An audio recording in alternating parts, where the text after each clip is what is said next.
চিঠি আসবে, কখন চিঠি আসবে, কখন চিঠি আসবে। এই করতে করতে ঠিক যেদিন বয়স ৮০-৯০ বছর হয়ে গেল, মালাকুল মউত অর্থাৎ ওই মানুষের রূপে যে এসেছিলেন ফেরেশতা, হঠাৎ করে তার কাছে হাজির হয়ে গেল। হাজির হওয়ার পর তখন ওই লোকটা খুশি হয়ে বলছেন, তুমি কি আমার জন্য চিঠি এনেছো? বলছেন না। বলছে তাহলে কেন এনেছো? বলছে আল্লাহর বান্দারে, আজকে আমি তোমার জান খানা কবজ করতে এসেছি, তোমার জান কবজ করতে এসেছি আজ। এই বুড়া লোকটা তখন রেগে গেছে, বলছে কেমন কথা বলছো, তোমার কথার কোনো দাম আছে না নাই? আরে তুমি তো বলেছো যে যখন তুমি মরবে, মরার আগে একটা চিঠি আসবে, তুমি আমাকে জীবনে কোনোদিন চিঠি দাওনি, কিছু দাওনি, আর হঠাৎ করে তুমি আমার জান কবজ করতে চলে এসছো মানে? তখন মালাকুল মউত বলছেন, আল্লাহর বান্দা চিঠি আসেনি? বলছেন না। বলছে চিঠি পাওনি? বলছে না। বলছে আল্লাহর বান্দারি, আমি দেখতে পাচ্ছি তোমার কাছে এখন নয়, কয়েকখানটা চিঠি এসেছে, কিন্তু তুমি জীবনে চিঠিকে ভালো করে পড়নি। আরে চিঠি তো তোমার কাছে এসেছে আমি দেখতে পাচ্ছি, আর তুমি বলছো চিঠি আসেনি।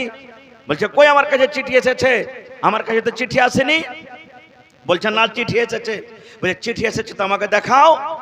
এবার মালাকুল মউত বলছেন, আমি যখন তোমার কাছে আসি তখন তোমার বয়স কত ছিল? বলছে মোটামুটি 25 বছর।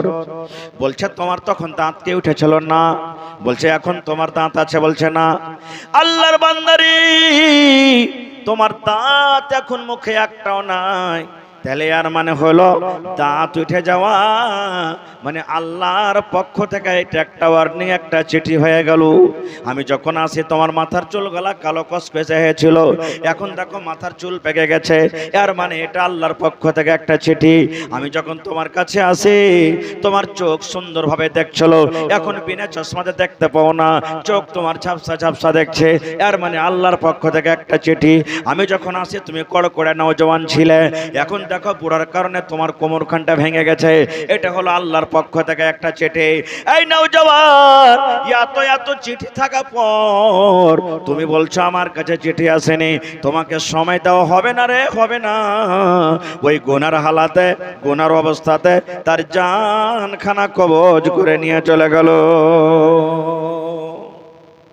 এই জন্য ভাইরে, মওত কখন চলে আসবে কেউ জানে না। না জানে? দুনিয়াতে যদি মওত মানুষ জানতো যে আসবে, তাহলে সবাই নেককার হইত। আর দুনিয়াতে মরার পর যদি মানুষের বডিটা যদি সড়া না গলতক, না গলতক, না সেন্ট করতক, দুর্গন্ধ করতক, তাহলে একটা আলমারিতে বোঝ করে করে মানুষ রাখতো, রাখতক না? সুবহানাল্লাহ। ভাই মুসলমান, তাহলে মানুষকে যখন কবরে রেখে দেওয়া হয়, তার সাথে কি হয়, কিভাবে সওয়াল জবাব হয়? 3টা সওয়াল কবরের ভিতরে হবে। কয়টা হবে সওয়াল? কথা বলেন। শিখালেন ভাই, জীবনে কাজ দিবে। ছোট বড়, মা খালা নওজওয়ান, সবাইকে আমি বলছি জীবনে কাজ দেবে। 3টা সওয়াল আমাকে করা হবে, আপনারাকে করা হবে, মহিলারাকে করা হবে, আলেম হাজি গাজী দুনিয়াতে যে কোনো মানুষ হোক, 3টা করে কবরে সওয়াল হবে।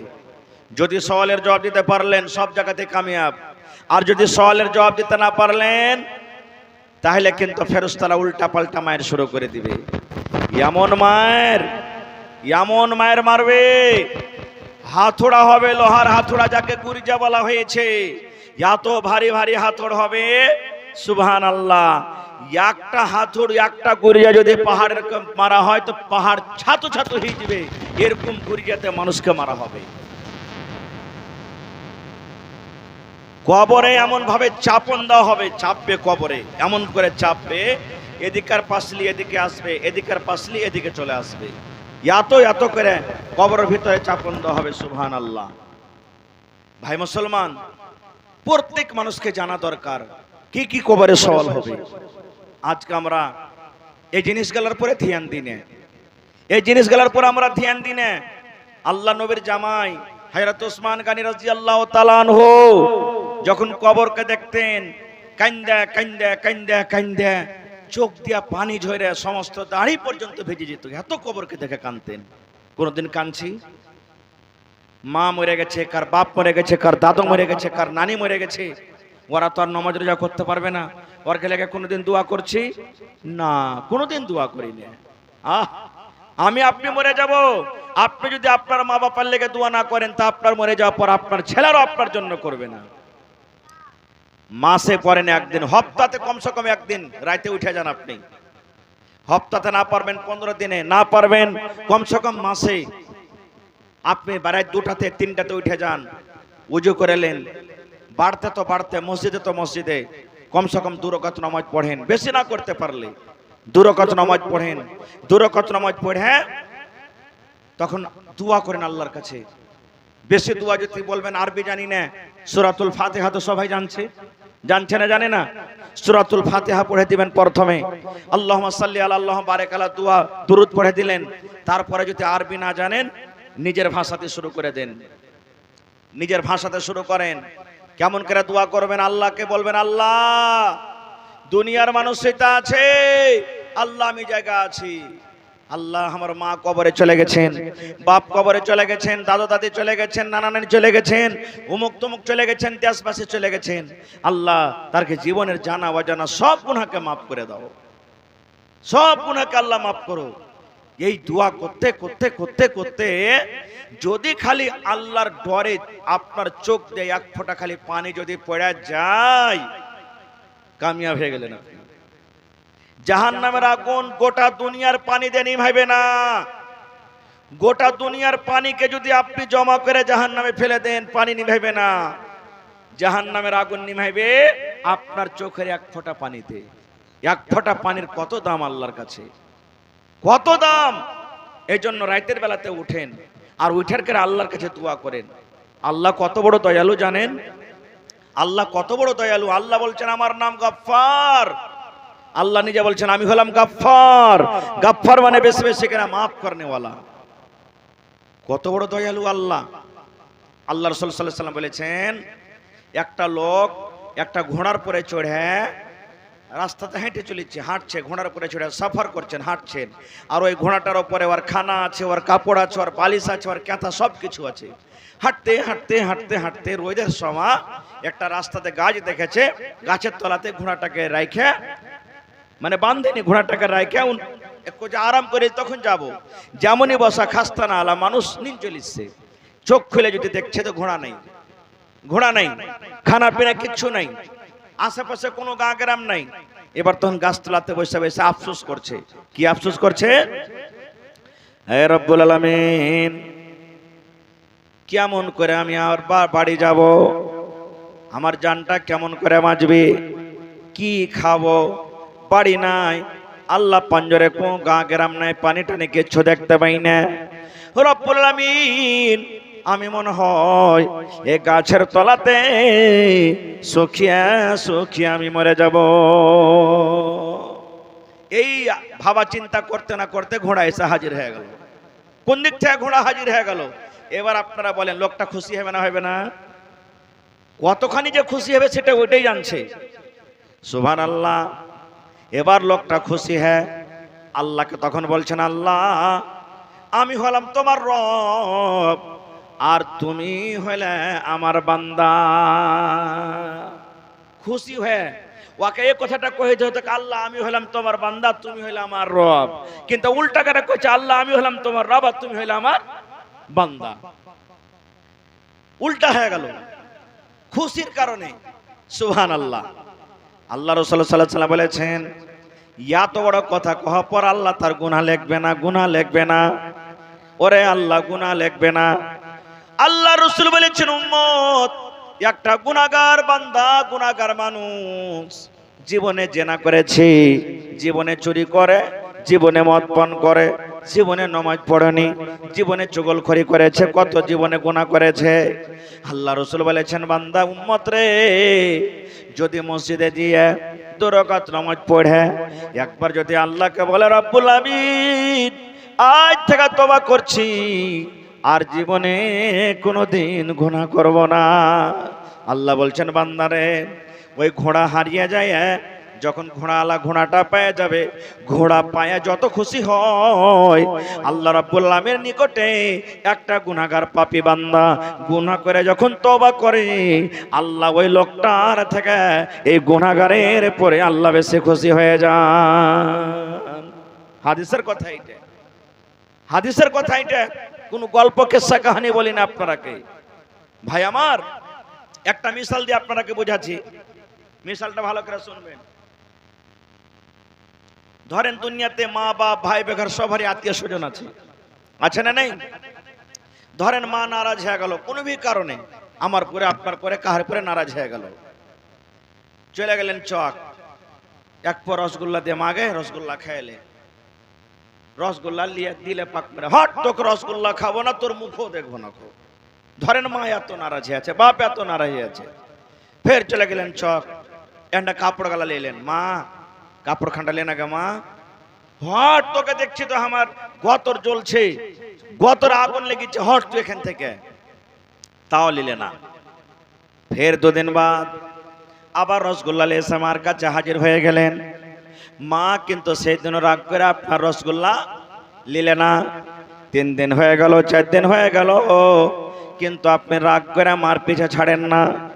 এই মুসলমান, হঠাৎ করে 3 দিন 4 দিন পর মার পা দুখান ধরে পড়ে গেছেন, আর মাকে বলছেন, মা গে আমার পরে তুই নারাজ হয়েছিস গা মা, আমার রসগোল্লা খালি না, কাপড় লিলি না, 500 পড়ে কিছু লিলি না, মা গে যতক্ষণ পর্যন্ত আমাকে তুই না মাফ করবি আমি তোর পা দুখান ছেড়ে দেব না। যতই দুনিয়াতে যতই মা হোক, বেটা বেটি যখন এরকম ভাবে পা ধরবে, মাফ করবে না? মা নিজে কানতে লাগবে, ওকে তোর হাওয়া মকেরে কান্দা বুকে টেনে ধরবে, বলে যারে না জান যা তোকে মাফ করবো, করবে না? করবে না? এবার এটা মানুষের কথা বললাম। এবার মা কতখানি দয়া পেয়েছে? আল্লাহ হলেন 100টা দয়ার মালিক। কয়টা দয়া? হাদিসের কথাই 100টা দয়ার মালিক। আল্লাহ নিজের কাছে 99টা আল্লাহ দয়া রেখেছেন। তাহলে 100টাতে যদি আল্লাহ 99টা রাখলেন, তো মানুষকে দিয়েছে কত? একটা দিয়েছে। খালি মানুষকে দেয়নি, একটা রহমত ভাঙ্গা ভাঙ্গা ভাঙ্গা ভাঙ্গা যত দুনিয়াতে মানুষ এসেছেন, আছেন, আসবেন, সবাইকে দিবেন। কুকুরকে দিয়েছেন, বিলাইকে দিয়েছেন, সরকে দিয়েছেন, মাছকে দিয়েছেন, মুরগিকে দিয়েছেন, মুরগাকে দিয়েছেন, খেকসালিকে দিয়েছেন, ইন্দুরকে দিয়েছে, ইন্দুরের মাকে দিয়েছে, কুকুরকে দিয়েছে, কুকুরের বেটা বেটিকে দিয়েছে, জিনকে দিয়েছে। যত আল্লাহর মাখলুকাত দুনিয়াতে এসেছে, একটা দয়া ভাঙ্গা ভাঙ্গা ভাঙ্গা ভাঙ্গা ভাঙ্গা আল্লাহ দিয়েছেন। একটা দয়ার কামাল। মা বেটাকে ভালোবাসে, বেবি সৌহারকে ভালোবাসে, সৌহার বেবিকে ভালোবাসে, ভাই বোনকে ভালোবাসে, আল্লাহ পাড়া পড়োশি ভালোবাসে। দেখবেন একটা মুরগির বাচ্চা, 8টা 10টা মুরগির বাচ্চাটা আছে, আপনি পাঞ্জর দিয়ে হাঁটে যাইবেন, মুরগি মনে করবে আমার বাচ্চাকে মনে হয় ধরতে আসছে, আপনার পিছে রি রি করে ছড়বে। আছে না নাই? তাহলে ওই মুরগিটারও নিজের বাচ্চার উপরে ময়া আছে। তাহলে বলবেন মৌলানা কয়টা রহমত? একটা রহমত। এই মুসলমান, একটা রহমত, একটা দয়া যদি ভাঙ্গা ভাঙ্গা ভাঙ্গা ভাঙ্গা যদি সমস্ত জিনিসকে দেওয়া হয়, আর দেওয়ার পর যদি এত মানুষ এক অপরের পরে যদি ময়া করে, একটা জানোয়ার আর একটা জানোয়ারের পরে দয়া করে, মার পা ধরা পড়ে গেছেন, একটুখানি দয়াতে যদি মা মা করে বলাতে মা যদি আপনাকে মাফ করতে পড়ে, তাহলে যে আল্লাহ 99টা দয়ার মালিক, ওই আল্লাহকে যদি একবার রাইতে বলেন, রব্বানা যালামনা আনফুসানা ওয়া ইল্লাম তাগফির লানা ওয়া তারহামনা লানাকুনান্না মিনাল খাসিরিন, যদি রাতের বেলাতে 2 রাকাত নামাজ পড়ে আল্লাহকে বলেন, আল্লাহ তোমার নাম গফফার, আল্লাহ তোমার কাছে না চাহবো তো কার কাছে চাহবো, আল্লাহ তুমি মাপ না দিবে তো কে দিবে, এই কান্দা কান্দা যদি মাপ চাহিন, তাহলে বলেন 99টা রহম করনেওয়ালা আল্লাহ, 99টা রহম যার কাছে আছে, সেই আল্লাহ আপনার তওবা কবুল করবে কি করবে না? করবে না? একটা হাদিস শুনেন, আরো খুব মজার হাদিস বলছি আপনার সামনে। সুবহানাল্লাহ। আল্লাহ রাসূল বলেছেন, একটা লোক ছিল এক জামানাতে 99টা মানুষকে কাতাল করেছে। কত মানুষ? 99। 100 করতে কয়টা কম আছে? একটা কম আছে। মানুষ তো গুনাহ করার সময়তে গুনাহ করছে, কিন্তু গুনাহ করার পর বড় মনে আগা পিছা মানে আফসোস হয়েছে যে আল্লাহ আমি গুনাহ করব না, এখন মাফ হবে কেমন করে। এবার 99টা মানুষকে কাতাল করার পর তখন ওর মনে একদিন ডর হয়েছে, দিয়া বলছে যে হাজি একদিন তো আমাকেও মরতে হবে, তাহার গুনাহটা মাফ হবে কেমন করে। মানুষকে খুঁজতে লাগলো, দেখি কার কাছে যাবো তো ভালো বুদ্ধি পাবো, কার কাছে যাবো তো ভালো বুদ্ধি পাবো। এই করতে করতে করতে একটা লোকের কাছে চলে গেলেন। যাওয়ার পর তখন ওই লোকটা বলছে, ভাই আমি 99টা মানুষকে কাতাল করেছি, আল্লাহ কি আমার গুনাহ মাফ করবে? ওর কতখানি জানা ছিল ভাই না ছিল, ও তখন বলছেন যে 99টা মানুষকে কাতাল করে গুনার মানে রাস্তাতে করে এখন তওবা করতে আসছো, তোমার ঠিক গুনাহগারকে আল্লাহ মাফ করবে না। এত মানুষকে মার্ডার করে তুমি মাফ চাইছো, তোমাকে আল্লাহ মাফ করবে? লোকটার মন খারাপ হবে না? হবে না? কইছে এমনও মাফ হবে না, তেমনও হবে না, 100টা পুড়িয়ে দিতে হলে। এবার ওয়াকো দিয়ে 100টা পুড়িয়ে দিলে। এবার ফের বলছে দেখি এর আগে যে আর কাউকে পাচ্ছে কিনা। ফের হাঁটতে হাঁটতে হাঁটতে হাঁটতে তখন ফের একটা গ্রাম চলে গেছে। যাওয়ার পর তখন বলছে ভাই রে 100টা লোককে মার্ডার করেছি আমি, সহিহ বুখারী মুসলিমের হাদিস বলছি, গল্প কিসসা কাহিনী নয়, হাদিসের কথা। 100 লোককে মার্ডার করেছি, আল্লাহ আমার গুনাহ মাফ করবে কি করবে না? তখন মাওলানা বলছেন মাফ তো করে দিবে, কিন্তু একটা শর্ত আছে। একটা শর্ত আছে। বলছে কি? বলছে 1 নম্বরে যে তোমাকে জাইনা শুনে আর কাউকে মার্ডার করতে হবে না, 1 নম্বর কথা। 2 নম্বর কথা, তোমাকে তোমার গ্রাম ছেড়ে চলে যেতে হবে, অমুক গ্রাম, ধরেন পূর্ণিয়া মনে করলেন, এখান থেকে পূর্ণিয়া তোমাকে যেতে হবে, মাধুপাড়া কিংবা খাজাঞ্চি কিংবা লাইন বাজারে ওখানে একটা মসজিদ আছে, ওয়ার্কের সাথে নামাজ পড়তে হবে, তওবা করতে হবে, দোয়া দুরুদ করতে হবে, আল্লাহ তোমার গুনাহকে মাফ করে দিবে। যাও তুমি তওবা করে চলে যাবে। শুনেন ধ্যান দিয়ে, ছোট বড় সবাই হাদিসটা। তালোয়ারকে ফেলে দিলেন, তালোয়ার ফেলে দিলেন। এবার হাঁটতে লাগলো, এখান থেকে বিচলাটলা থেকে পিপালটলা থেকে হাঁটতে লাগলো। রে মুসলমান, ঠিক হাঁটতে হাঁটতে হাঁটতে যেমন বালুঘাট পৌঁছে গেছে, আল্লাহ রাব্বুল আলামিন মালাকুল মউত ফেরেশতা আজরাইলকে বলছেন, আজরাইল রে আমার ওই বান্দার জান খানা তুমি কবজ করে নাও, ওই লোকটা যেন পূর্ণিয়া বাজার ঢুকতে না পারে। আল্লাহর অর্ডার হয়ে গেল, যাও। ওই বালুঘাট চক পার করছে, বালুঘাট চক পার করতে না পারে, মানে বোঝার জন্য বলছি, ফের মনে করলেন যে বালুঘাটি তাহলে হয়েছিল।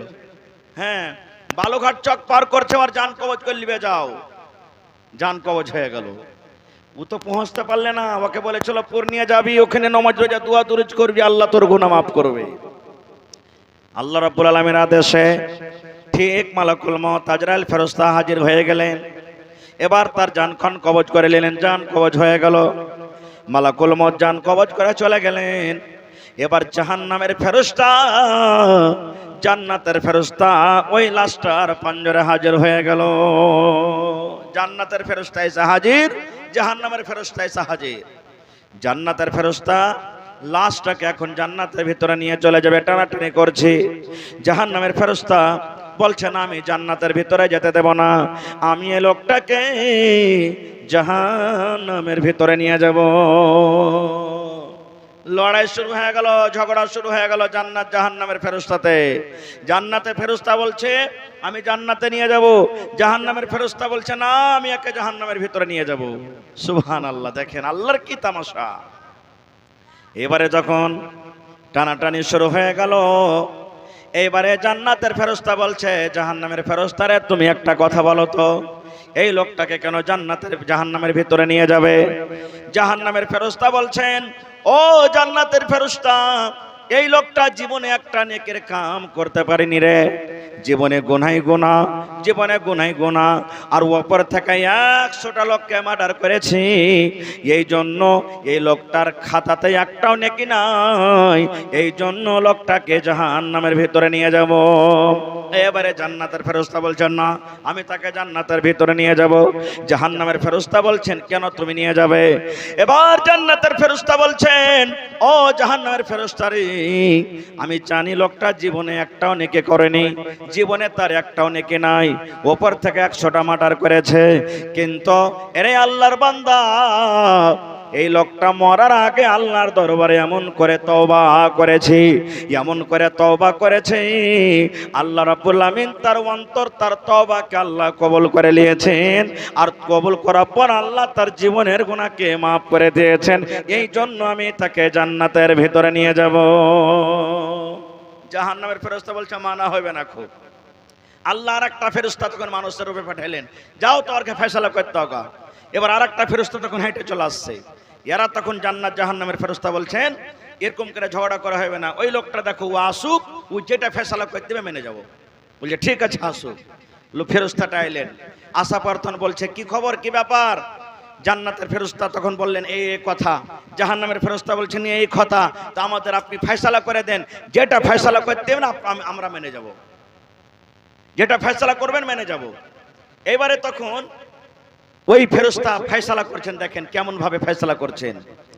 বলছেন জান্নাতের ফেরেশতা, ও জাহান্নামের ফেরেশতা, এই লোকটার বাড়ি কোনঠে? বলছেন লোকটার বাড়ি কোনঠে? বলছে হাসালে খট্টি, পিপালটলা, বিচলাটলা। বলছেন যাবে কোথায়? বলছে লোকটা যাবে লাইন বাজার পূর্ণিয়া। বলছে মরেছে কোথায়? কোথায় মরেছিল? বালুঘাটে। আপনারা বলেন হাসালি খুট্টি থেকে বালুঘাট বেশি দূরে না বালুঘাট থেকে পূর্ণিয়া বেশি দূরে? হ্যাঁ, এখান থেকে বালুঘাট বেশি দূরে না বালুঘাট থেকে পূর্ণিয়া বেশি দূরে? বালুঘাট দূর বেশি, পূর্ণিয়া কাছে। ভালো করে শুনে হাদিসটা। ফেরেশতা বলছেন লোকটা কোনটি থেকে এসেছে? বলছে হাসালে খট্টি থেকে এসেছে, দেবীনগর থেকে এসেছে। লোকটা যাবে কোথায়? পূর্ণিয়া যাবে। মরেছে কোথায়? না তো বালুঘাট চকে। কত দূর, কোন দিকে বেশি আছে? এবার ফেরেশতারা বলছেন এরে আল্লাহর বান্দা, এই লোকটা যেখান থেকে এসেছে ওইখান থেকে বেশিখানি চলে এসেছে, আর যেখানে যাবে কমখানি বেঁচে আছে। এবার ফেরেশতা ফয়সালা দিয়েছেন, রে জান্নাত জাহান্নামের ফেরেশতা, এই লোকটা আল্লাহর জান্নাতের ভিতরে যাবে, এই লোকটা আল্লাহর জান্নাতের ভিতরে যাবে। জাহান্নামের ফেরেশতা বলছেন কেমন করে যাবে? বলছে এই জন্য যাবে রে যে গুনার জায়গা থেকে, পাপের জায়গা থেকে, গুনার এলাকা থেকে ও ছেড়ে নেকির দিকে বেশিখানি চলে এসেছে। এই জন্য এই লোকটা আল্লাহর জান্নাতের ভিতরে যাবে। নারে তাকবীর। তাহলে বুঝে নিলেন আল্লাহ কত বড় দয়ালু, কত বড় আল্লাহ দয়ালু। আল্লাহর কাছে তওবা করতে গেলে আল্লাহ মাফ করবে, করবে না? করবে না? আমার আপনার বাপ হযরত আদম আলাইহিস সালাম আর মা হাওয়া পহিলা ভুল করেছিলেন। আল্লাহ জান্নাতে রাখলেন, রাখার পর বলেন আদম জান্নাতে সব জায়গাতে ঘুরো, সব ফল খাও, একটা ফল আল্লাহ দেখছে বললেন ওই গাছটার ফল খায় না, আর পাঞ্জরে যায় না। আল্লাহ বলে দিলেন আমার আপনার বাপকে আদমকে যে জান্নাতের ভিতরে রেখে। শয়তান তো খুব বড় শয়তান নাকি? আচ্ছা শয়তানকে দেখেছেন কি হজি ভাই? হ্যাঁ, কেউ দেখেছেন? কেউ এখন পর্যন্ত দেখেনি। তাও আমরা জানি যে শয়তান খুবই হারামি হয়, বদমাইশ। এমনি কথাতে কথায় বলে সালা শয়তান কাহেকার, মানে কি সবাই জানছে যে শয়তান খারাপ নাকি? সুবহানাল্লাহ। তো খার যা হোক, শয়তান আদম আলাইহিস সালামের পিছনে লেগে গেল। বলছে এই আদম, আমি আল্লাহর নাফরমানি করেছি, একটা সাজদা করিনি, যার কারণে জাহান্নামী হয়ে গেছি। তোকেও জান্নাত যেতে দেব না, জাহান্নামে নিয়ে যাব। মানুষের রূপ নিয়ে ঝোপ্পা ঝাঁপি লাগিয়ে জান্নাতের ভিতরে শয়তান হাজির হয়ে গেল। আদম আলাইহিস সালামকে যা বলছেন, আদম আরে গাছটার ফল খেয়ে লাও, খাইলে তোমার লাভ আছে। বলছে কি লাভ আছে? বলছে তুমি যদি গাছটার ফল খেয়ে লাও তো জান্নাতের ভিতরে সারা জীবন থাকবে। জান্নাতে কি মজা, কি আয়েশ, কি আরাম। বলছে তাই না? তো হ্যাঁ। ও কিন্তু ভুলে গেছে যে আল্লাহ তো খাইতে মানা করেছে ফলটা। এবার যেমনই আদম আলাইহিস সালাম জান্নাতের ফল খাইলেন, আল্লাহ জান্নাতের যত গায়ে পোশাক ছিল সব খুলে খুলে খুলে আপনি আপ পড়তে লাগলো, সব পোশাক খুলে পড়ে গেল। এবার ভুল হয়ে গেল। আদম আলাইহিস সালাম জানতে পারলেন আমার ভুল হয়ে গেল, আল্লাহর নাফরমানি করে দিলাম। তেমনি আল্লাহর দরবারে দোয়া শুরু করে দিলেন। দোয়া শুরু করে দিলেন, রব্বানা যালামনা আনফুসানা ওয়া ইল্লাম তাগফির লানা ওয়া তারহামনা লানাকুনান্না মিনাল খাসিরিন। আল্লাহ দোয়া তো কবুল করলেন, তওবা কবুল করলেন, মাফ করে দিলেন, কিন্তু আল্লাহ বললেন তোকে আর জান্নাতে রাখা হবে না, যাও তুমি দুনিয়াতে যাও। এই ঘর তখনই তুমি পাইবে যখন তুমি ভালো আমল করে দুনিয়াতে থেকে আসবে, তখন তুমি পাইবে। যাও, এই যে দুনিয়াতে পাঠিয়ে দিলেন তখন। সুবহানাল্লাহ। তো ভাই আমার, গুনাহ করা আইবের কথা নয়, গুনাহ করা ভুল নয়। মানুষ গুনাহ করবে, মানুষের কাম হলো গুনাহ করা, আল্লাহর কাম হলো মাফ করা।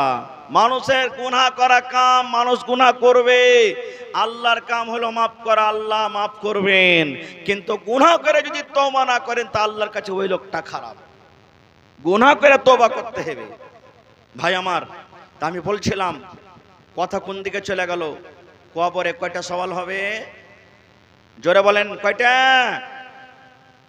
আজ যদি মনে করেন এটা কবর, মিসালের জন্য বলছি, উদাহরণ, এটা কবর মনে করেন, 3টে সওয়াল আমি করব। আজ জবাব দিতে যদি পারলেন তা আলহামদুলিল্লাহ, আর না যদি পারেন তাহলে আর তৈরি করতে হবে না? হবে না? বলেন তৈরি করতে হবে না? হবে না? মসজিদে মাকতাব চলছে না চলে না? মসজিদে পড়ালেখা হচ্ছে না হয় না? মৌলভী সাহেব থামা নাই? হায় আল্লাহ, কোন মসজিদে আছে মৌলভী সাহেবরা টিউশন পড়াইছে না পড়ে না? কোন জায়গাতে আছে যেটা টিউশন পড়াইছেন, দেশ দুনিয়া শিখবে, না হলে কাল হার বেটা বেটির বিয়া হবে না খো নাকি? কিন্তু বন্ধুরে, টিউশন বাচ্চাকে 500 টাকা 300 টাকা মাস করাইছেন এই জন্য আমার বেটাটা যেন বড় হয়, ডাক্তার হয়, মাস্টার হয়, ইঞ্জিনিয়ার হয়, মাওলানা হয়, কারি হয়, হাফেজ হয়।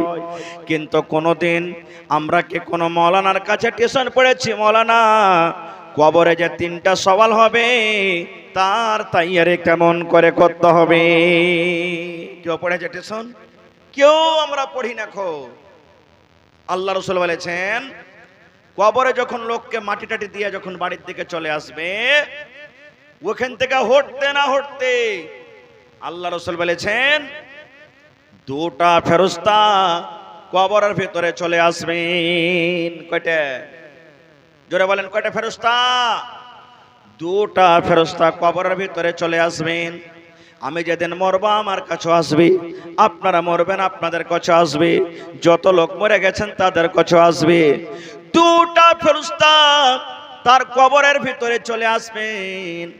আর যেটা রূহ তার শরীর থেকে, দেহ থেকে বের করা হয়েছে, ওই রূহটাকে আবার তার ভিতরে দিয়ে দেওয়া হবে। আর রূহটাকে যেমন দেওয়া হবে, কবরের ভিতরে সুন্দর করে তাকে উঠিয়া বসানো হবে। আল্লাহর নবী বলেছেন, লোকটা যদি নেককার হয়, মায় লোক হোক কিংবা মদ লোক হোক, যদি নেককার হয়, দিনদার হয়, তাহলে ওকে দেখা লাগবে আসরের ঢিলা নামাজ হয়ে গেছে, সূর্যটা ডুবতে যাচ্ছে, ডুববা হয়ে আছে। তখন ফেরেশতারাকে বলবেন, হায় রে আমার নামাজ, হায় রে আমার নামাজ, হায় রে আমার নামাজ, আমার নামাজ ঢিলা হয়ে গেল, আমাকে পানি দাও, আমাকে পানি দাও, আমি নামাজ পড়বো। এবার ফেরেশতারা বলবেন, হে আল্লাহর বান্দা বান্দী রে, আর তোমাকে নামাজ পড়িতে হবে না, তুমি এখন দুনিয়াতে নাও, এখন দুনিয়া ছেড়ে কবরের ভিতরে তুমি চলে এসেছো, তোমার মত হয়ে গেছে, তোমাকে সওয়াল জবাব করা হবে। বলছে তোমরা সওয়াল জবাব পরে করিও, প্রথমে আমার নামাজ ছিলা হয়ে গেল, নামাজ কাজা হয়ে গেল, আমাকে পানি দাও, পানি দাও, আমি প্রথমে আমি নামাজ আদায় করি। ফেরেশতারা বলবে, আর নামাজ পড়তে হবে না, তোমাকে নামাজ পড়ার তোমার টাইম শেষ। এবার দেখবে যে আমি মরে গেছি আসলে। হ্যাঁ, এবার তাকে সওয়াল করা হবে। প্রথম সওয়াল শুনেন ভালো করে, আজ বাংলাতে কথা বলছি, মরে যাওয়ার পর বাংলা বাদ। আজ ইংরেজিতে কথা বলছি, মরে যাওয়ার পর ইংরেজি শেষ। আজ নেপালি ভাষাতে কথা বলছি, মরে যাওয়ার পর সব শেষ। আজ উর্দু জবানে কথা বলছি, মরে যাওয়ার পর উর্দু শেষ। বলবেন মাওলানা তাহলে কি শুরু হবে? ওরে আল্লাহ, কবর থেকে নিয়ে আখিরাত, জান্নাত, জাহান্নাম, এই যে আরবি কথা শুরু হলো, আরবি কথা শুরু হলো, আরবি কথা শুরু হলো। মানুষের একটাই জবান, একটাই ভাষা থাকবে, শুধু আরবি। আরবি থাকবে। কবেন হারা যে পড়িনি যে মৌলানা আরবি, মাদ্রাসাতে পড়িনি, স্কুলে পড়িনি, কেমন করে আরবি জানবো? এখন যেমন করে বাংলা কইতে পারছেন, উর্দু কইতে পারছেন, বলতে পারছেন, আল্লাহ আপনাকে ক্ষমতা দিবে, কইতে পারবেন, বুঝতে পারবেন কবরের ভিতরে। এবারে আপনাকে সওয়াল করা হবে প্রথম, মান রাব্বুকা। প্রথম যেটা সওয়াল হবে, ফেরেশতারা বলবেন, হে আল্লাহর বান্দা বান্দি, মান রাব্বুকা, এর মানে হলো তোমার রব কি? আপনারা বলেন কে? জোরে বলেন। আল্লাহ। নেককার যদি হয়, লোকটা যদি ভালো মানুষ হয়, লোকটা যদি সলে হয়, ফেরেশতাকে বলবেন, ফেরেশতারে রব্বি আল্লাহ, আমার রব হলেন আল্লাহ। এক সওয়াল পাস, একটা সওয়াল হয়ে গেল। দুই নম্বরে তাকে বলা হবে মা দিনুকা, মা দিনুকা, তোমার দিন কি? এর মানে হলো তোমার দিন কি, তোমার ধর্ম কি, তুমি কোন দিনে ছিলে, কোন দিনকে তুমি মানছিলে? বলেন তো আমাদের দিন কি? জোরে বলেন। ইসলাম। যদি নেককার লোকটা হয় তাহলে বলবে দিন ইসলাম, আমার দিন হলো ইসলাম। দুটো হয়ে গেল, দুটো হয়ে গেল। তিন নম্বরে নবী বলেছেন, নবী সাহেবের ছবি দেখা হবে, মা হাজার রাজল, এটাকে তোমরা কি জানছো, চিনছো? কিংবা তাকে প্রশ্ন করা হবে, মান নবিয়কা, তোমার নবীর নাম কি? মান নবিয়কা, তোমার নবীর নাম কি? আমাদের নবীর নাম কি? যারা বলেন মুহাম্মদ সাল্লাল্লাহু আলাইহি সাল্লাম। জীবনে ভুলে যাবেন না, শিখালেন। নবী বলেছেন, কবরে তাকে 3 নম্বর প্রশ্ন করা হবে, মান নবিয়কা, তোমার নবীর নাম কি? এবার যদি লোকটা নেককার হয় তাহলে বলবে রাসূলি মুহাম্মদ সাল্লাল্লাহু আলাইহি ওয়াসাল্লাম, আমার নবীর নাম, আমার রাসূলের নাম হলো মুহাম্মদ সাল্লাল্লাহু আলাইহি সাল্লাম। কয়টা হলো? 3টা। 4 নম্বর ফের সওয়াল করা হবে তাকে, ফের 4 নম্বর সওয়াল করা হবে। কি সওয়াল? কেমন করে তুমি জানলে রে? যখন জবাবটা ঠিক হয়ে যাবে, ফেরেশতারা তাকে বলবেন, কেমন করে তুমি জানলে যে তোমার রব হলো আল্লাহ, তোমার দিন হলো ইসলাম, তোমার নবীর নাম হলো মুহাম্মদ সাল্লাল্লাহু আলাইহি সাল্লাম? কেমন করে তুমি জানলে, কেমন করে তুমি শিখলে?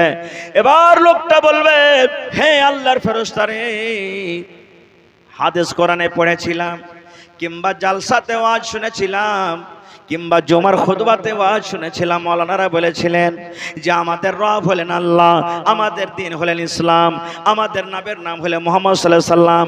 আমরা ওয়াজ বসে বসে নসিহত শুনেছি, আমরা কোরআন হাদিসের ওয়াজ শুনেছি, এই জন্য আমরা জানি যখন এটাও জবাব ঠিক হয়ে যাবে, আল্লাহ গায়বী আওয়াজে বলবেন, ফেরেশতারে আর আমার বান্দা বান্দিরকে সওয়াল করিও না, আর আমার বান্দা বান্দিরকে সওয়াল করিও না, আমার এই বান্দা বান্দি সহি জবাব দিয়েছে, সহি জবাব দিয়েছে।